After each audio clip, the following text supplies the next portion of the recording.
Hello guys, मैं Sudam sir English zone भोरे YouTube channel में एक बार फिर से आपका स्वागत है। हम लोग पढ़ रहे थे 12th क्लास का फिजिक्स।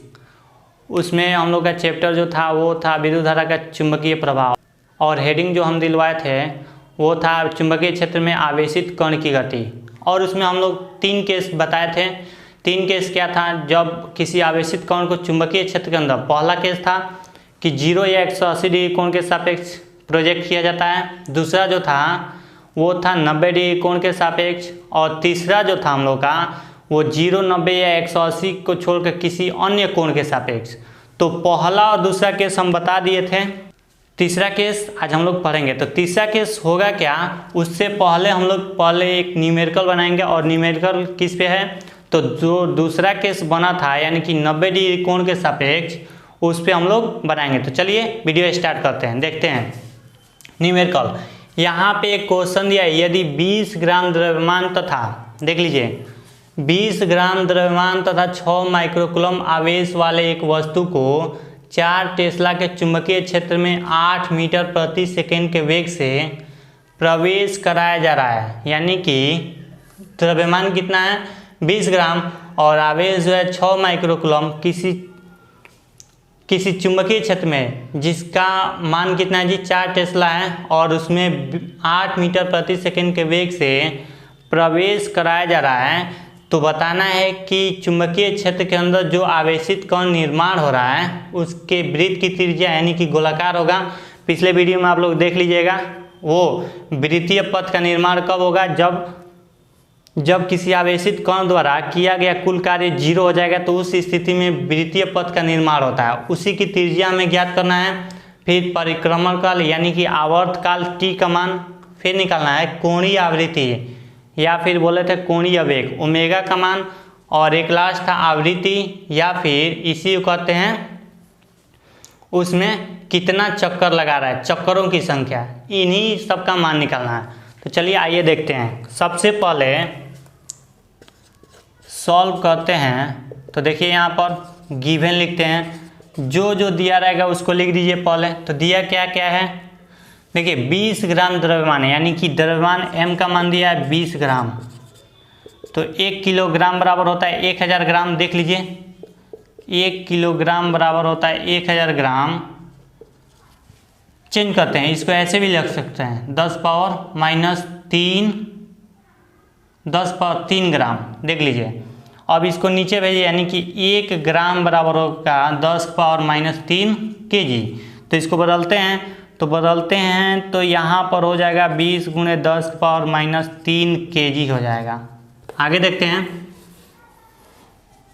आगे जो हम लोग का है, इसने आवेश दिया है, Q का मान दिया है 6 माइक्रोकूलम, यानी कि इसको बदलेंगे तो 6 गुणे 10 पावर माइनस 6 कूलम, क्योंकि 1 माइक्रोकूलम बराबर होता है 10 पावर माइनस 6, और जितना अंक दिया रहेगा उसको गुणा कर देंगे। अगला देखिए, यहाँ पे चुंबकीय क्षेत्र दिया है, B का मान दिया है आपका 4 टेस्ला, और वेग दिया है V का मान आपका दिया है 8 मीटर प्रति सेकेंड।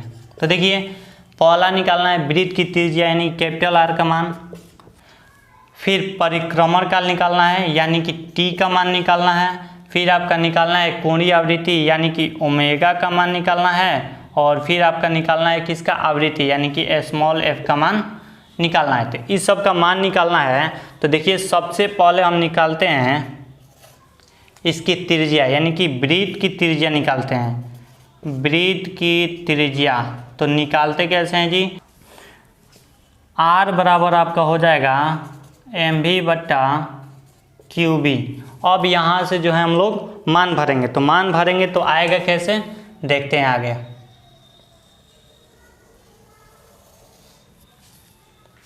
देखिए यहाँ से सबका मान बारी बारी से भरेंगे। m का मान भरते हैं, तो m का जो मान है हमारा वो है आपका 20 गुणे 10 के पावर माइनस 3। v का मान देख लेते हैं, तो 8 है, बट्टा यहाँ पर Q का मान देख लेते हैं, तो 6 गुणे 10 पावर माइनस 6, और B का मान देखते हैं तो 4 टेस्ला।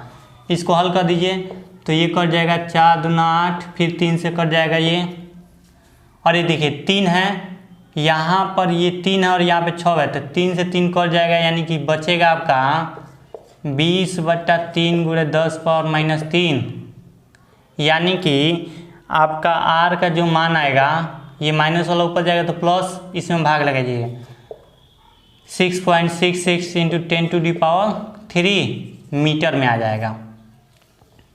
तो ये हम लोग का सबसे पहले इसकी त्रिज्या का व्यंजक हो गया। देखिए त्रिज्या निकाल दिए। अब आगे जो हम लोग निकालते हैं वो क्या हम लोग का परिक्रमण काल, यानी कि टी का मान, आवर्त काल भी इसे कहते हैं। तो आवर्त काल का फॉर्मूला 2πm/qv होता है। तो देखिए दूसरा निकालते हैं आवर्त काल। आवर्त काल या फिर आप इसे लिख सकते हैं परिक्रमण काल। परिक्रमण काल भी लिख सकते हैं। टी बराबर फॉर्मूला होता है 2πm/qv। 2πm/qv। तो यहाँ से देख लीजिए 2 पाई का मान 3.14 और m का मान यहाँ पर देख लेते हैं 20 × 10⁻³ 20 × 10⁻³ और बटा q का मान, आवेश देखिए यहाँ पर आवेश कितना दिया है, तो 6 × 10⁻6 है। b का मान देखिए तो 4 टेस्ला है। इसको भी हल करते हैं तो कटाइए, ये 3 से कटेगा, ये भी आपका कट जाएगा 4×5 = 20, यानी कि इससे भी ये कटा दीजिए तो ऊपर बच जाएगा 3.14 × 5 और बटा नीचे 3 × 10 के पावर है। देखिए 3 से 3 कट गया तो -3 यहाँ पे बचा। अब क्या करेंगे, इसमें गुणा कर दीजिए, इसको ऊपर भेजिए, तो ये गुणा होगा तो 0 7, ये हो जाएगा 15/3 इंटू ये माइनस ऊपर जाएगा तो होता है प्लस आपका। इसको भी कराते हैं तो 5 हो जाएगा, पॉइंट यहाँ पे 2 हो जाएगा, फिर 3 हो जाएगा, कट गया।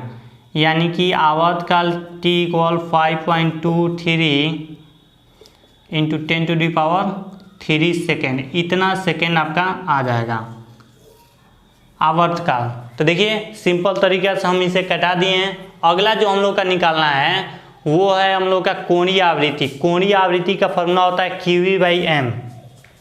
पुनः निकाल लेते हैं। कोणीय आवृत्ति निकालेंगे कैसे, तो देख लेते हैं। कोणीय आवृत्ति यानी कि ओमेगा इक्वल होता है qv/m। तो मान भरिए, यहाँ पर हम q का मान भरते हैं। q का मान देख लेते हैं तो होता है 6 × 10⁻6, यहाँ पर दिया है। b का मान दिया है 4 और m का मान भर देते हैं 4/m का मान देख लीजिए 20 × 10⁻³ इसको भी हल कर देते हैं। तो हल करेंगे कैसे, कटाइए 4×5 = 20, यहाँ पर 3 से 3 कट जाएगा, यानी कि आगे बढ़ते हैं। तो आगे हमारा किस रूप का होगा देख लेते हैं।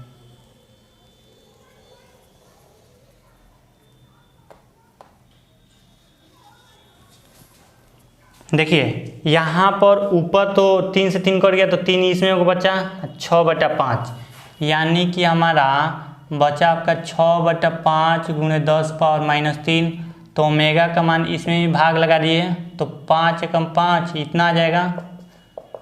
और कोणीय आवृत्ति का मात्रक होता है रेडियन/सेकेंड, इसमें हम लोग मान भर दिया। अब देखिए एक लास्ट निकालना है आपका। लास्ट कौन सा निकालना है जी, तो आवृत्ति यानी कि स्मॉल f का मान निकालना है। तो स्मॉल f का मान तथा आवृत्ति निकालिए केवल, यानी कि चक्रों की संख्या f इक्वल कितना आ जाएगा, तो देख लीजिए f इक्वल फार्मूला कितना होगा, तो ये आपका होता है qv/2πm। एक और तरीका है कि इसको उल्टा कर देंगे, यानी कि इसका मान अगर यहाँ पे 1/t भी लिख सकते हैं, तो t का मान भर देंगे और भाग लगा देंगे तभी आंसर आ जाएगा। देखिए हम फार्मूला द्वारा ही बनाते हैं। q का मान भरिए यहाँ पे 6 × 10⁻6, b का मान है आपका 4, 3.14 इंटू m का मान देख लीजिए 20 × 10⁻³ है। अब इसको क्या करेंगे, हल कर देंगे और हमारा आंसर आ गया। देखिए ये कट जाएगा 4×5 = 20। आगे देखते हैं, यहाँ पर 3 से 3 कट जाएगा और ये भी कट जाएगा 3 से, यानी कि हो जाएगा 3 गुणे यहाँ पे 10 बचा, 10 पावर माइनस 3 बटा, इसमें हम गुणा कर देते हैं तो 0 हो जाएगा, 7 हो गया और ये 15, यानी कि इसको भी कटा दीजिए तो कितना आ जाएगा, कटाइएगा तो आपका आ जाएगा 5.23। तो बचा कितना 1/5.23 इंटू 10⁻³ इसको डिवाइड कीजिए तो f इक्वल हो जाएगा आपका 1 तो होगा नहीं, डेसिमल ख़त्म कीजिएगा, पहले डेसिमल ख़त्म करते हैं तो 100/523 इंटू 10⁻³ हो जाएगा, यानी कि डिवाइड कीजिएगा तो आपका आ जाएगा 0.19 इंटू 10⁻³ हर्ज। और इसको हर्ज में न लेकर हमेशा याद रखिएगा कि इसको मेगा हर्ज में लेते हैं। तो मेगा हर्ज में होता क्या है कि 1 हर्ज बराबर होता है 10⁻⁶ मेगा हर्ज, 10⁻⁻6 आपका मेगा हर्ज होता है। तो हमेशा याद रखिएगा इसमें f बराबर हो जाएगा 0.19 इंटू 10⁻⁹ और मेगा हर्ज में बदलेंगे तो इसे गुणा करेंगे 10⁻�6, यहाँ पर 3 है, यानी कि f इक्वल हो जाएगा 0.19 इंटू, दोनों माइनस है तो जुड़ जाएगा, इतना मेगा हर्ज हम लोग का आंसर आ जाएगा। तो इस तरीक़ा से हम उस पर क्वेश्चन भी एक बना दिए और इस तरीक़ा से आप लोग समझ लीजिएगा। एक बार और देख लीजिए, क्वेश्चन को आ रहा है और इसका न्यूमेरिकल यहाँ पर फ्रीक्वेंसी वाला एक देख लीजिए, चेंज करने वाला, यहाँ पे 1 हर्ज बराबर होता है 10⁻⁶ मेगा हर्ज, तो यहाँ पे गुणा कर दिए तो 6 3 9 हो गया इतना। तो आगे बढ़ते हैं अभी इससे, ये तो हम लोग का केस 2 का जो फॉर्मूला सिद्ध किए थे उस पर एक न्यूमेरिकल। अब केस 3 जो है हम लोग का वो देखते हैं। तो केस 3 क्या कहता है उसके बारे में देख लेते हैं। तो केस 3 हम बताए थे इसके पिछले वीडियो में कि केस 3 0, 90 या 180 के अलावा कोई और कोण लेते हैं, यानी कि कोई और कोण लेंगे तो उसके द्वारा कैसे बनेगा। तो देखिए इसका कैसे बनता है, ये आपका चुंबकीय क्षेत्र हो गया और यहाँ पर हम मान लेते, देखिए एक आवेशित कण है,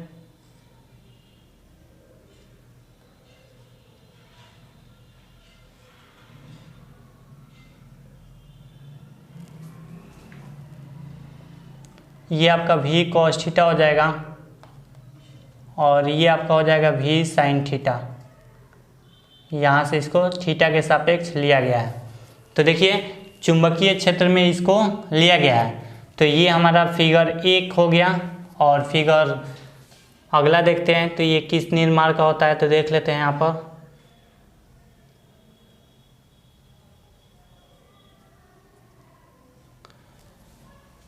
इस रूप का ये फिगर हो गया। तो देखिए यहाँ पर हम 0, 90 या 180 के अलावा लेकर चलते हैं तो इसमें 2 कंडीशन प्राप्त होता है। तो फिगर ए और फिगर बी होता क्या है कि पहला खंड, ये देखिए वेग का ये पहला खंड हो गया, ये दूसरा खंड। देखिए तो पहला खंड चुंबकीय क्षेत्र के ठीक समांतर होता है और दूसरा जो खंड हो रहा है वो चुंबकीय क्षेत्र के लंबवत प्राप्त हो रहा है। यानी कि केस 3 में 0, 90 या 180 के अलावा लेकर चलेंगे तो इसमें 2 कंडीशन आएगा।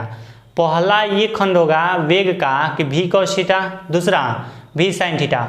v cos थीटा कब होगा, जब आवेशित कण की दिशा चुंबकीय क्षेत्र में ये देखिए इसके समांतर होगी और ये लंबवत होगा। तो देखिए कैसे इसको बनाते हैं, तो आइए इसके बारे में हम लोग देखते हैं। तो देखिए हम यहाँ पर लिख दिए हैं, जब किसी आवेशित कण को 0, 90 या 180 डिग्री कोण के अलावा किसी अन्य कोण से प्रोजेक्ट यानी कि प्रवेश कराया जाता है तो यह पाया जाता है कि वेग का 2 खंड प्राप्त हो रहा है। 2 खंड प्राप्त होगा, पहला खंड तो चुंबकीय क्षेत्र की दिशा के समांतर होगा और दूसरा इसका लंबवत होगा। अभी बोले हैं देखिए पहला खंड चुंबकीय क्षेत्र के समांतर होता है और इस स्थिति में सीधी रेखा का निर्माण होगा, यानी कि ये सीधी चली जाएगी। ठीक है, केस फर्स्ट में ही बताए थे, जब 0 या 180 डिग्री के 0 या 180 डिग्री उसके सापेक्ष होगा तो सीधी रेखा का निर्माण होगा कब, जब चुंबकीय क्षेत्र के अंदर जाएगा तब वो सीधी निकल जाती है।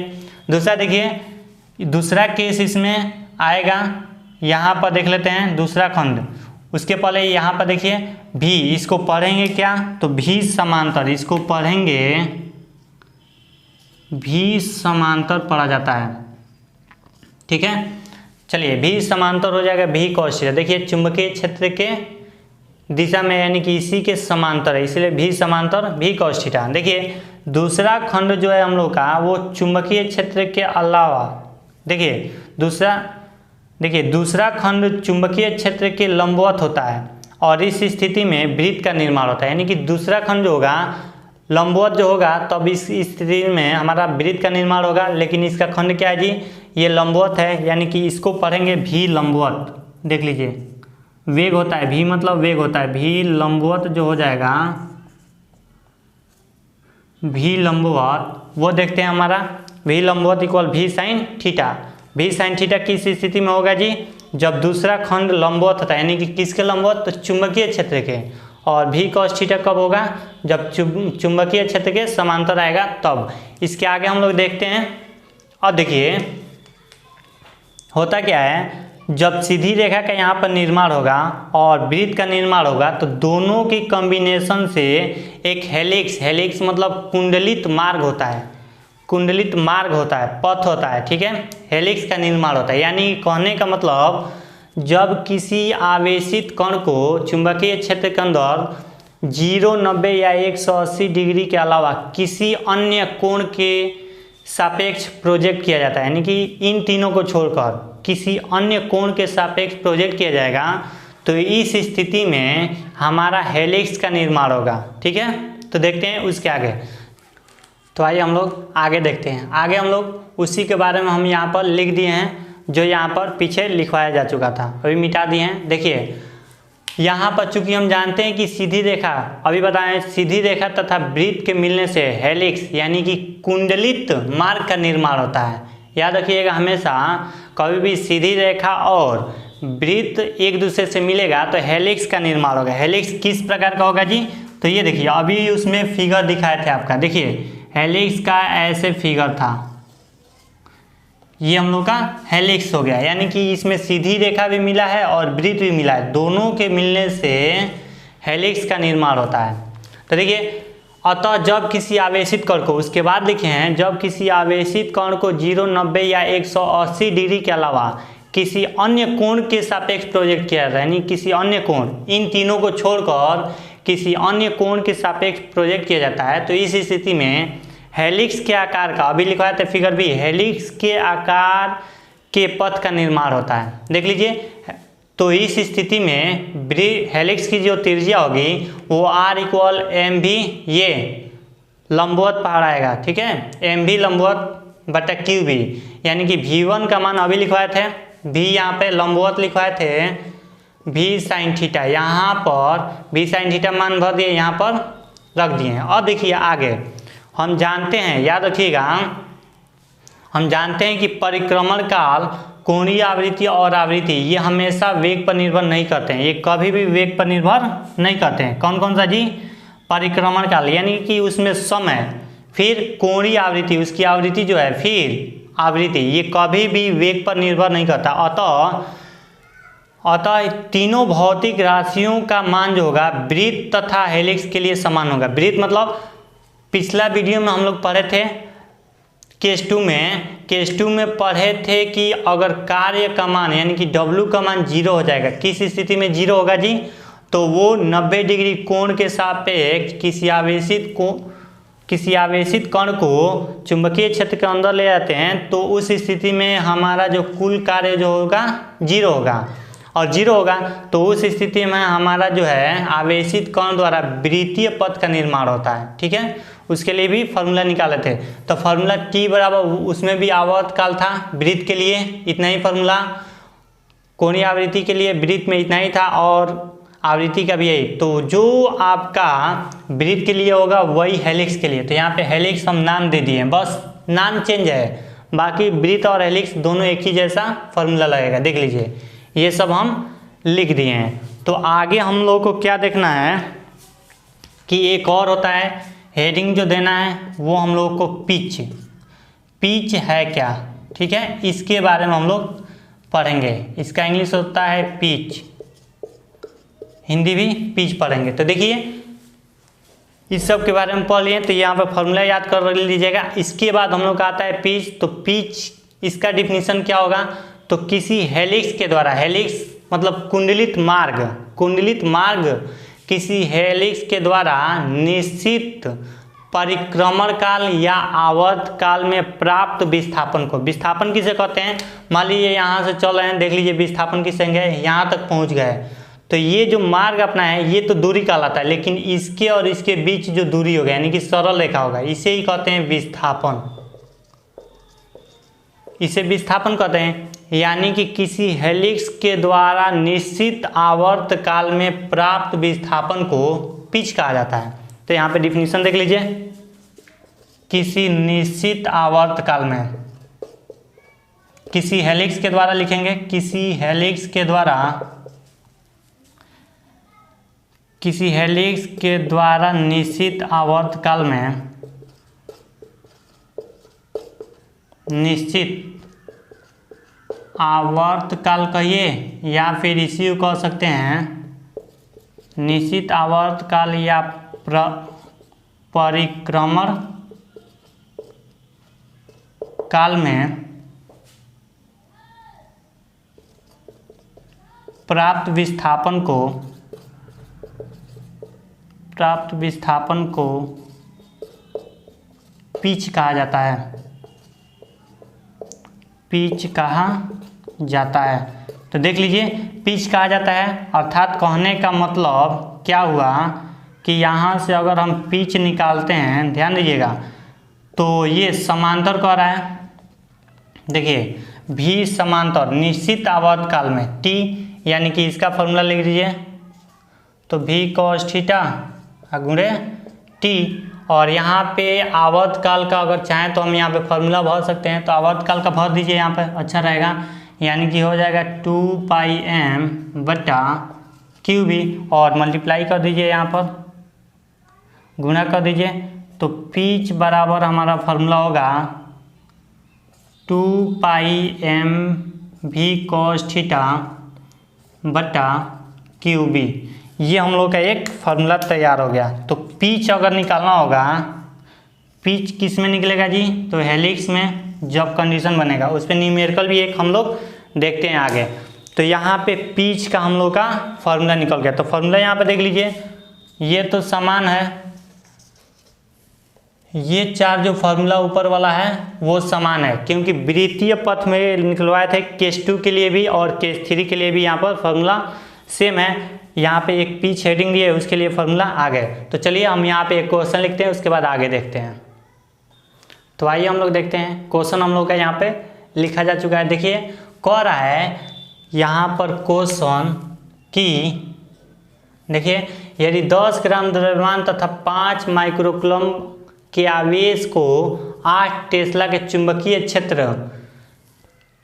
क्षेत्र में 4 मीटर प्रति सेकंड के वेग से 30 डिग्री कोण से प्रोजेक्ट किया जाता है। यहाँ पर देखिए 4 चुंबकीय क्षेत्र में यहाँ पर 4 मीटर प्रति सेकंड के वेग से 30 डिग्री कोण के सापेक्ष प्रोजेक्ट किया जाता है। तो बताना है कि चुंबकीय क्षेत्र के जो अंदर हेलिक्स का निर्माण हो रहा है तो उसकी त्रिज्या क्या होगी और पिच का मान क्या होगा। और भी मान इससे निकाल सकते थे, लेकिन हम यहाँ पर एक ही दे दिए। हेलिक्स के लिए यही फॉर्मूला लगेगा, देख लीजिए। तो हम बनाते हैं, सबसे पहले यहाँ पे सॉल्व करेंगे। देखिए इसको सॉल्व करते हैं। तो सॉल्व करने से पहले हम लोग गिवन दे देते हैं। तो गिवन में दिया क्या क्या है ये देखते हैं। गिवन m का मान यानी कि द्रव्यमान दिया है 10 ग्राम, इसे चेंज कर दिए 10 × 10⁻³ किलोग्राम, बदल दिए। फिर देखते हैं आवेश इसका दिया है 5 माइक्रोकूलम, Q का मान 5 माइक्रोकूलम, 5 × 10⁻6 कूलम हो जाएगा, बदल दिए। फिर देखिए चुंबकीय क्षेत्र यानी कि B का मान दिया है 8 टेस्ला दिया है, और वेग दिया है V का मान 4 मीटर प्रति सेकेंड के वेग से तो आपको निकालना क्या है जी, हेलिक्स की त्रिज्या यानी कि स्मॉल आर का मान, और पिच क्या होगा यानी कि पिच का मान निकालना है। देख लीजिए यहाँ पर कैसे निकालते हैं। सबसे पहले लिखेंगे हम जानते हैं कि देख लीजिए क्या क्या जानते हैं। तो r बराबर होता है, r बराबर हम लोग देख लेते हैं यहाँ पे हेलिक्स की त्रिज्या फॉर्मूला है mv साइन थीटा बटा क्यू बी, यानी कि मान भरते हैं mv साइन थीटा बटा क्यू बी। केवल त्रिज्या बदलेगा, जैसे ही थीटा बदलेगा वैसे त्रिज्या बदल जाएगा। देखिए यहाँ पर m का मान भरिए, तो m का मान हो गया आपका 10 × 10⁻³ v का मान देख लेते हैं तो 4 है, और साइन थीटा का मान कितना है, थीटा का मान इसमें दिया है, यहाँ पे हम गिवन में नहीं लिखे हैं तो यहाँ पे कॉमा देकर थीटा का मान लिख देते हैं 30 डिग्री। तो भरिए साइन 30 और बट्टा क्यू का मान देख लेते हैं। क्यू का मान है आपका 5 × 10⁻6 और बी का मान देख लेते हैं 8 है। अब इससे ही हमें सॉल्व कर देना है। तो सॉल्व करेंगे कैसे देख लेते हैं, क्या क्या कटेगा इसमें। तो ये कट जाएगा 5 दूना 10, ये देखिए 4 दूना 8, फिर 2 से 2 कट गया, आई 3 है 6 है तो कट गया। यानी कि हम लोग यहाँ से जो मान देख रहे हैं तो ऊपर क्या बचा है, यहाँ पे ये कट गया, ये कट गया, 37 का मान कितना होता है, तो 1/2 होता है, और बटा नीचे क्या बचा, ये देखिए ये सब कट गया है, केवल यहाँ पे 6 है और ये 3 है, तो 3 से 3 कट गया यानी कि 10⁻³ बचा। इसको ऊपर भेज दिए यानी कि 1/2 × 10⁻³ और इसे क्या करते हैं, भाग लगाते हैं, तो r का मान 0.5 × 10⁻³ मीटर आ गया। यानी कि हेलिक्स की जो त्रिज्या है वो हमारा है 0.5 × 10⁻³ मीटर। तो हेलिक्स की त्रिज्या निकल गई। दूसरा जो हमें निकालना है पिच, पुनः हम निकालते हैं पिच। तो पिच का फॉर्मूला भर दीजिए, देख लीजिए क्या निकाले हैं, 2πmv cos थीटा बटा Q B, 2πmv cos theta बटा क्यू बी है।